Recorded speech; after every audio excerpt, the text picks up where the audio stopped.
Alright guys, Brian Martin here. What we're going to be today is installing the chute blocker on the Ferris 500S with the 48-inch deck. Now this kit's going to fit the 300S and the 500S with the 48-inch deck. It will not fit the 400S.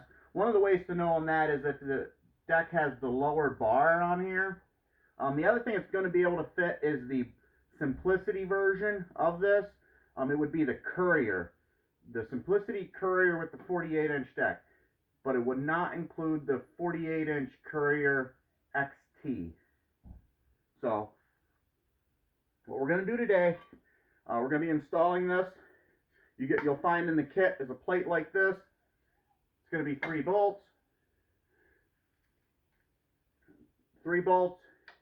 Put them down through. And you take 3 flange nuts. Spin them on the bottom.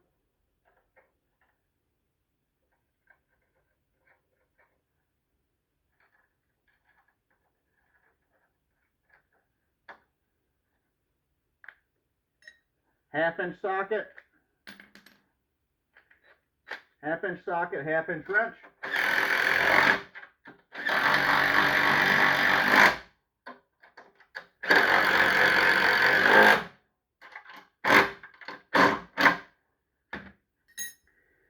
Now you can choose to install the upright first or this first. You're going to find 2 bolts. These are going to be 9/16.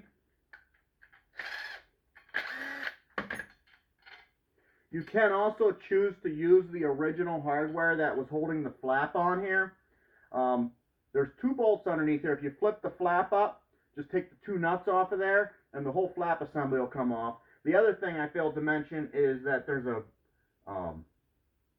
baffle underneath here that you take that out. You just take it out, remove the bolts, all everything, just drop it out and discard it.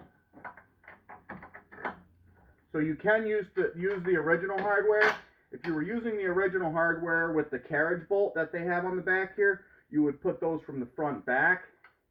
I think this looks a little cleaner with the bolt head on there on this side instead of the bolts with the nuts with the threads sticking out, but each to their own. 9/16.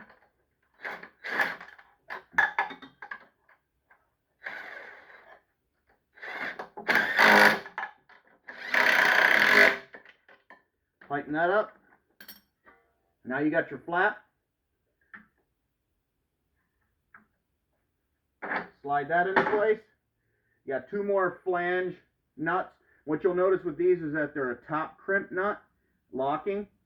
So you won't tighten these tight. You just bring them just so that the flap flows up and down smoothly.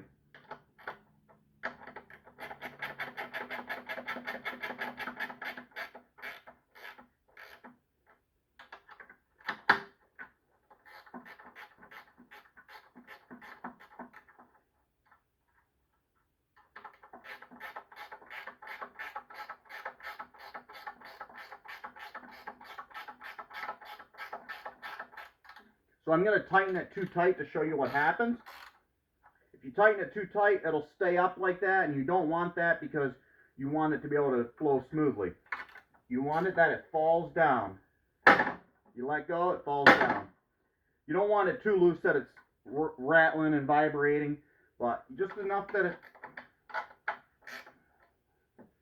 it... You put the handle in the farthest forward position.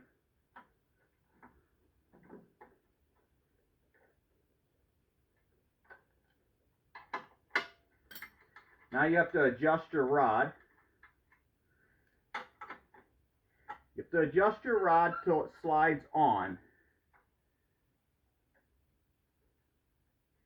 Just like that. Sometimes the ball joint will catch the bolt head when you're trying to first initially install it. Find it till it'll slide on and then pull it back just slightly to tighten the nut.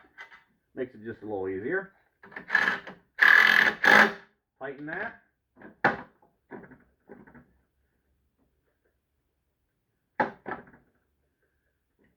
So this one, up in the top here, you'll find a slotted hole, or it'll have like 3 notches.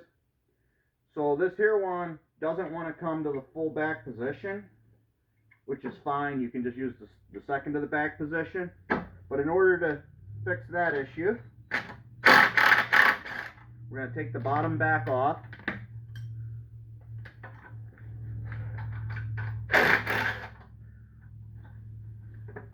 So we're going to move the top of the rod to the middle position.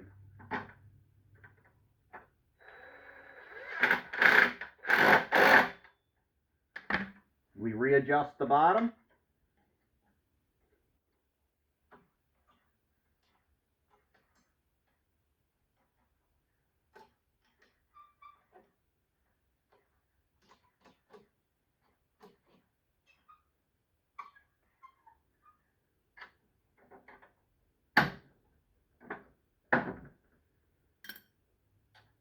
Put the nut back on it.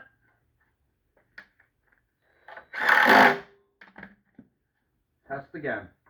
There, it comes fully back to the far back position and goes to the fully front position. Now you've went to a side discharge. On this particular kit, you can partially deflect it if you want. Full open, full closed. So if you have it full closed, you want to mulch up leaves and things like that. You want it full open, you want it partially deflected, you can.